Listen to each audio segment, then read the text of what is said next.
short video here. I'm gonna title this one is how are you investing your time and your money into the war against America, or in order to fight the war against America? And I know everybody's busy and you got things to do, but you know what? You'll always be busy and you always have things to do. I could consume myself with hunting and fishing, and yeah, there's a time for that, and it's good to get out and relax and enjoy what God's creation has given us. And of course, that's great to do. I recommend doing that. But if you're spending more time out in the woods hunting and more in the lakes, rivers, streams, and ocean fishing than you are getting ready for what's coming, then you're going to be late. You're going to lack. And I guess the biggest thing I could say is you are going to be greatly disappointed in yourself. So I just want to encourage people to start doing what they needed to do to prepare for what's going on in America. But also I wanted to challenge you to really start thinking about, go back over the next maybe 5 years, and I don't know whether you want to think it through or you want to just write it down, or how much money have you spent to save America? How much of your personal wealth, your personal income, your personal time have you spent to save America? Now, some people would say, like what I'm doing right now with the YouTube video, well, there you go, I'm making YouTube videos and I'm putting them out there, and hopefully I'm changing minds, and you might be and you might not. But there are certain things you can do that involve money. Now listen, when it comes to money, people really get tight now. They don't want to spend their money to help save America. Hey, it's America. If you want to do that, that's fine. If you want to be the sunny day patriot, that's fine. But don't start acting like you want to partake and enjoy the victory when it's done, because you really didn't do crap. And here's my measurement. My measurement goes with the founding fathers. What did they sacrifice? Pretty much everything. Their time, their money, many of them their lives. They lost family. They lost everything. So I just want to encourage you to start looking. And let me give you an example, okay? This is a few months ago. I went out and I bought a bunch of yard signs, blank yard signs. And I bought 50 of them because I'm going to be putting out a message here real soon. And when I go to put that message out, it's going to be short, it's going to be sweet. But could I really afford that at that time? No, I couldn't afford them signs. But I found a good deal, and I said, I got to do something. I can't just sit back and let it happen. You need to get informed about what's going on around you. You're missing it all. If you're watching Fox News, you're not getting the whole truth. If you're watching Newsmax, you're not getting the whole truth. And listen, up until recently, I thought that was a pretty good a news outlet, but it turns out that they were being paid by Pfizer. I'm sorry, they were being paid by the U.S. government. Not to say anything bad about the vaccine, or Fox News was paid, Newsmax was paid. They all took money. I don't know whether One American News did or not. I know NTD didn't, as far as what I'm hearing. So anyway, there's my challenge to you: is how are you spending your money to help save America? And don't listen. I know it could be anything from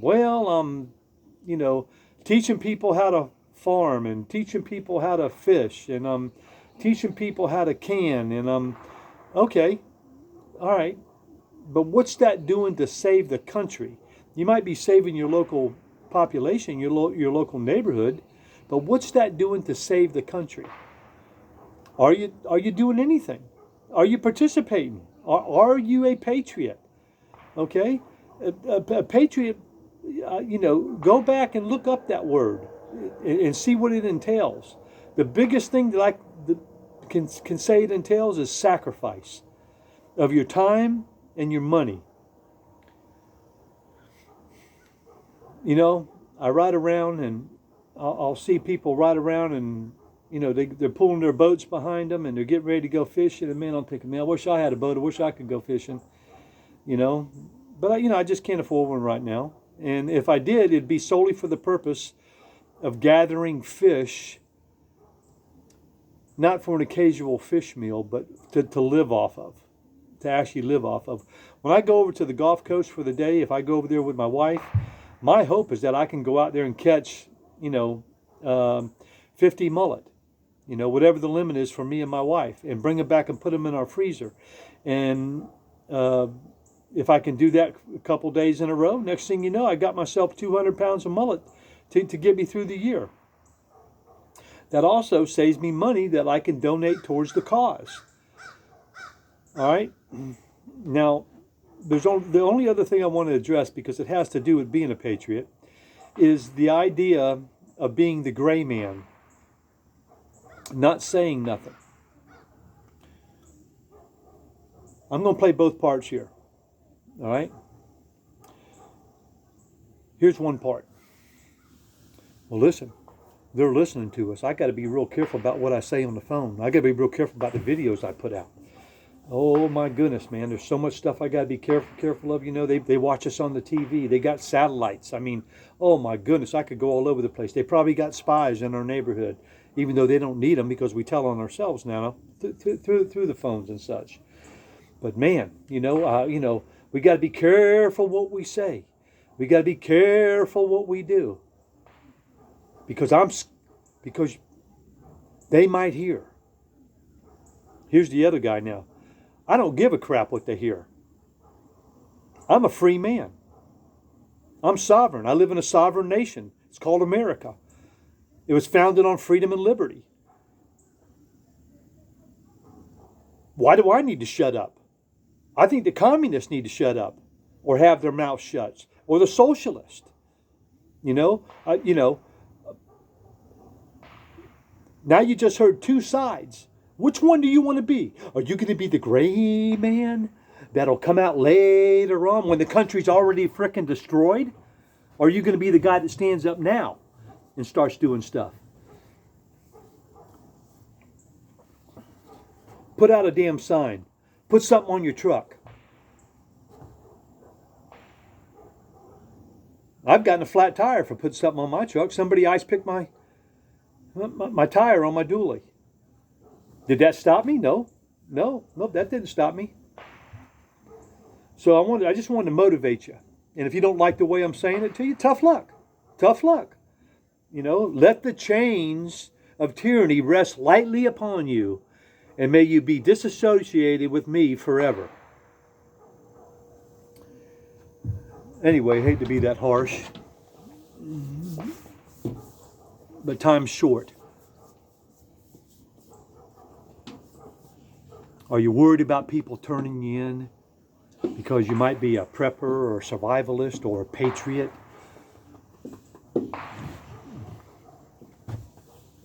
Are you worried about homeland security? Well, you should be. You should be. Let's put a stop to it. Let's put a stop to it. And there's a perfectly legitimate, legal way to do it. You got to figure it out.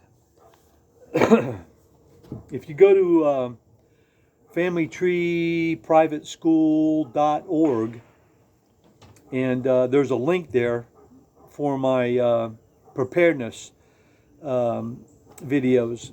And one of my preparedness blogs is called Truth Serum.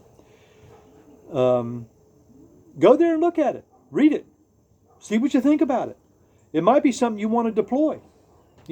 I'm tired of listening to people complain about the problems and don't come up with no answers to the problem. I could find 1,000 YouTube videos that say they're patriots, they're pro-gun, and they're coming after this, they're coming after that, they're coming after our speech, they're coming after our freedom, our liberty. But what are you doing about it? Put a sign on your doggone truck. Get your neighbor to put a sign on his truck. There's strength in numbers. The more people that start to stand up, the less they'll feel like they're the majority. We're the majority. There is freedom-loving Americans all over this country. Shoot, there's probably illegal aliens that love freedom more than some of the Americans do or understand it. By the way, I got to hand it to them Cubans. You know what I mean? They live through it. They understand. They understand. I'd love to have one right by me in the foxhole, so to speak. I had a friend of mine who grew fruit trees in Cuba. They weren't his. They belonged to the government. There was a government official that would come out and count the fruit on the tree. And when harvest time came, he would show up, make sure he harvested all that fruit. And he might give the guy a couple mangoes or whatever it might be. And another guy, old Peppy from Loxahatchee Bait and Tackle Store. His dad was from Cuba. He was from Cuba. Came over here with nothing. Absolutely nothing. Started out in the cane fields. Ended up owning Loxahatchee Bait and Tackle Store. He told me they used to take a bar of soap and they would slice it in pieces and sell the pieces. Because there wasn't no soap. My goodness, man. Is that what we want here? Huh? Get up and do something. And like I said, I don't complain about the problems without giving an answer. True Serum on familytreeprivateschool.org. If you go to the preparedness or preparing site, or you'll see it. Click on it, and then it'll have a link to True Serum. And in that, my statement in there is that I refuse to complain about something without giving an answer on how to fix it. So it may be a little bit different. And if you look back, some of that information dates back 2014, 2016. And all of a sudden now I see some of it to be being deployed, like in Canada, the truckers. In America, the truckers. I had something similar to that. It was called the Great American Slowdown. Go there and read it. The idea is that we'd be able to be the most effective with the smallest amount of people. Because it's hard to get 200 people together. But let me tell you something, I can get 10 people together and talk to them. And if they help participate, next thing you know, you might get 10 more. And it might grow from there. Anyway, I'm going to go now. It's getting late in the evening. I hear some gunshots in the background. I think I'm going to go out and shoot mine a little bit and relax. But I pray God bless you. I pray the Lord works in your life. I pray He wakes you up to what's going on in this country. I pray He shows you how to prepare what's coming in this country. I pray He holds nothing back from you when it comes to His love and His truth. I pray this in our Savior's name, Jesus Christ. Amen.